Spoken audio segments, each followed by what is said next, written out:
Okay mga master, bali tapos ko nang i-terminate dito yung ating panel. So lalagyan na lang natin siya guys mamaya ng label. Bali ngayon ang kasunod natin gagawin dito is tatap ko na guys dito yung ating service entrance. So dito sa may kanto. So bali uno yung inilabas nating tubo dyan. Bali uno rin yung entrance cap na gagamitin ho natin. Ayan. Yan gagamitan natin siya guys ng screw point insulator. So so malaki, kailangan na matibay. So yan tox po. So bali bubutasin ko muna guys dito yung ating entrance cap para pag akit sa taas ay sasalpak na lang natin.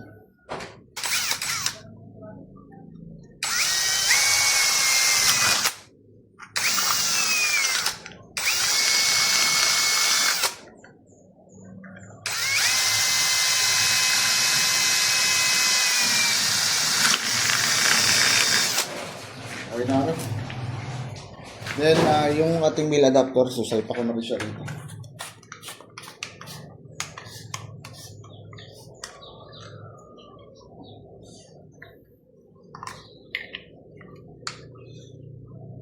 Okay, so okay na. So kalasin ko muna yung cover niya rito mga master.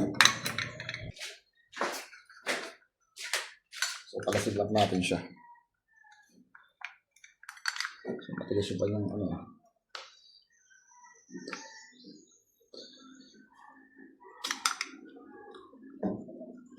Okay. So, sasalpak ng kuna muna siya sa taas natin.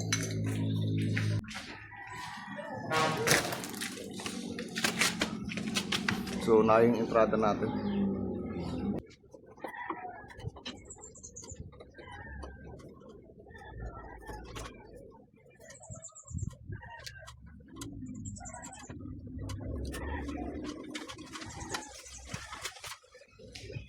Okay, so lagay ko na guys dito yung ating cover. Nan.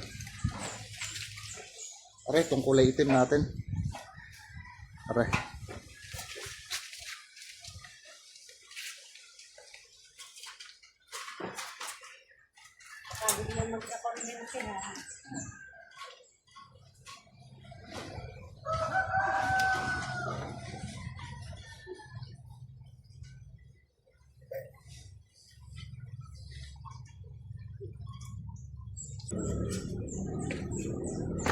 So, bali gagawin dito mga master, iluluping ko lang siya.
So yung mga master, bali service entrance installation tayo. Okay, so uno yung ginamit natin ditong tubo, then uno rin yung ating entrance cap dito. Okay, so sa wire natin sa number 6, so bali line to neutral system, naglagay na lang ako ng tagging dito, which is ito yung ating palatandaan na ito yung ating magiging light. Then nag-additional tayo ng isang screw point insulator para sa babagtingan ng ating service strap dito. Okay, so ganun lang guys kung para mag-install ang ating service entrance. At isa pa, so nilooping natin dito. So ano nga ba ang purpose ng looping dito? Para hindi siya pasukin ng tubig. So tutuloy lang yung tubig natin, so hindi siya didiretso sa loob. Okay, so yun yung purpose ng ating looping dito ng ating wire. Okay, so salamat po.